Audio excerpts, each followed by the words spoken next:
Ngayon, puntahan na po natin mga kababayan. Ito din, sa Pogo din, no?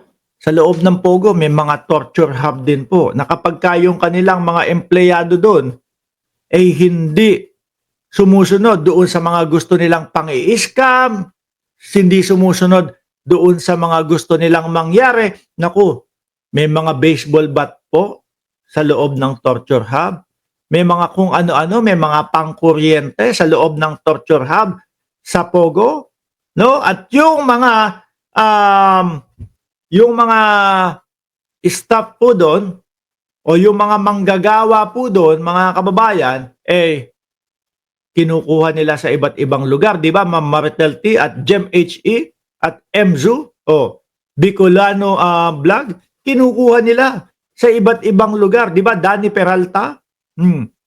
Tapos ano po papalabasin? Maayos po ang magiging trabaho nyo dito sa bansang Pilipinas. Okay po, pagpasok sa Pogo, o eto, mang-scam ka na.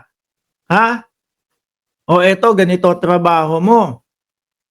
O eto, pasensya ka na, maganda ka, benta ka namin. Pag hindi pumayag, mga bossing, ay nako, kulong ka dyan. Ang pinakamalupit na dadaaнаsin mo ay doon sa torture hub. Kaya po nasasabit si Harry Roque sa Pogo, mga kababayan, dahil doon po sa 3 puntos na nakita ko, no, na sinabi ng PAOK. Number 1, mga papeles nilang dalawa ni AR de la Serna.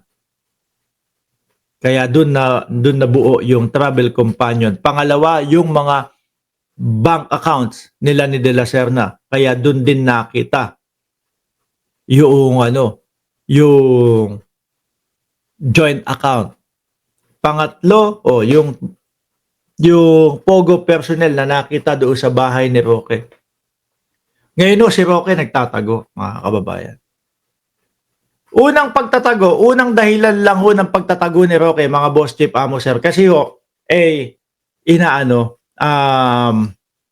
ang tawag dito, tinatanong siya, paano biglang lumobo yung kaperahan mo?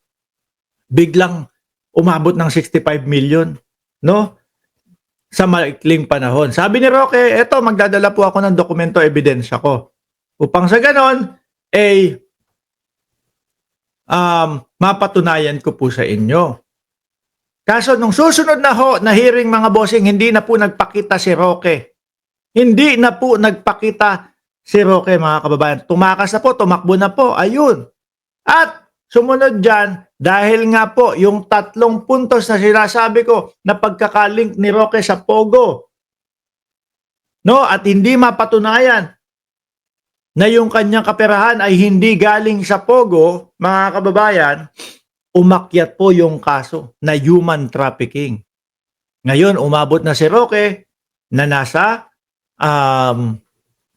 Netherlands na ho. Humihingi, nagpapasok lolo, humihingi ng asylum sa the Netherlands, mga boss. Kaso mukhang mahina naman no? Lalo na ho, mga kababayan, kapag ang gobyerno ng Pilipinas ay talagang ibinato, full blast sa Netherlands, yung kanilang mga ebidensya na hindi talaga si Roque ginigipit ng bayang Pilipinas, kundi po nagtatago lang kasi hindi niya maipaliwanag yung kaperahan na meron siya, na ang sinasabi niya ay pinagbentahan daw po ng mga lupain. Ngayon, dahil nga po ang gobyerno ng Pilipinas, mga kababayan, gustong makuha si Roque at gustong mahuli, isa na po sa iniisip na tanggalan ng passport. Hindi na pwedeng gumana yung passport ni Roque. So kung lalabas po siya ng Netherlands at tatakas dahil yung asylum niya ay hindi napayagan, hindi na po gagana yun. Pero ang hinala nila, 3 ang passport ni Roque. Paano nangyari yun, Mark? Pwede naman po yun, mga kababayan. Pero hindi ibig sabihin na 3 passport lahat pasaporte ng Pilipinas. No? Kasi kung 3 pasaporte, hindi uubra yun. At the same time, kung 3 ang pasaporte niya ng Pilipinas, magre-reflect pa din po. No? Kung nakapangalan lahat yun sa Roque. Pero kung sakali, 3 ang pasaporte niya sa Pilipinas at tapos iba-iba ang mga pangalan at iba-iba yung mga litrato, yung isa nakabuka ng bibig, yung pangalawa medyo tikom, yung pangatlo nakaganong ngiwi. Kasi siya yung sigaw ng ngiwi eh. Di ba? Falsification of document naman po na yun mga kababayan. Falsification of public documents naman po yun kung iba-iba mga pangalan yan. Pero ang hinala ko dito, iba-iba ang pasaporte niya sa iba't ibang bansa ho. Pwede ho yun, mga kababayan. Ngayon, paano kaya susolusyonan ng Pilipinas yun? Kasi nga, yung paglabas ni Roque, hindi nagre-reflect talaga. Hindi nakikita talaga. No? Kaya yun ang hinala. 3 passport ni Harry Roque iniimbestigahan ng DOJ. Yan ay subject ng ongoing investigation ng ating law enforcement, particular ang Bureau of Immigration. Kung meron niyang passport na 2 or 3 si dating presidential spokesperson Harry Roque saan ng DOJ, Undersecretary Raul Vasquez. Ulitin ko kung 3 pasaporte at iba-iba ang pangalan niya at lahat yun ay pasaporte ng Pilipinas, naku po, may kaso na namang maidadagdag kay Roque. Kung iba-ibang pasaporte naman po galing po sa iba't ibang bansa, mga kababayan, ubra naman po yun. Kasi ang mayayaman sa buong mundo, yun po ang pinaka-target nila. Magkaroon po ng as much as possible maraming pasaporte. Kung sakaling magkagulo dito sa bansang to, dililipat lang ako doon sa kabilang bansa. May pasaporte ako ng isang bansa na yon. No? Kasi naikukwento sa akin nun nung mga kliyente ko na mayayaman, yung mga naka-Ferrari, Mark, ano ba trabaho mo? Naku po, isa po ako po ang nag-uutos sa mayayaman, gawin mo to, gawin mo yan, no, dumapa ka dito, gumapang ka dyan. Ako ganun po ang trabaho ko, mga bossing.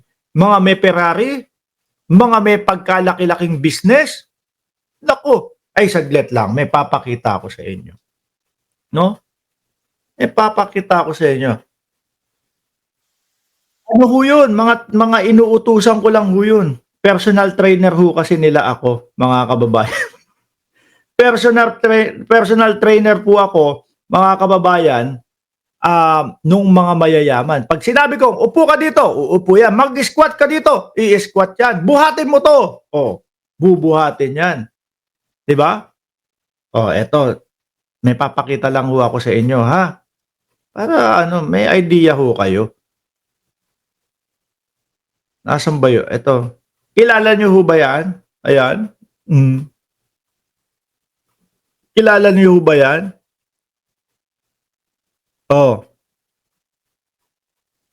Inuutusan ko po yan. Buhatin mo to. No? Gumapang ka dyan. Ganon. Kaya yung mga tungkol ho sa bagay na mga ganyan, mga bossing, alam ho natin yan. Iwanan na natin si Roque.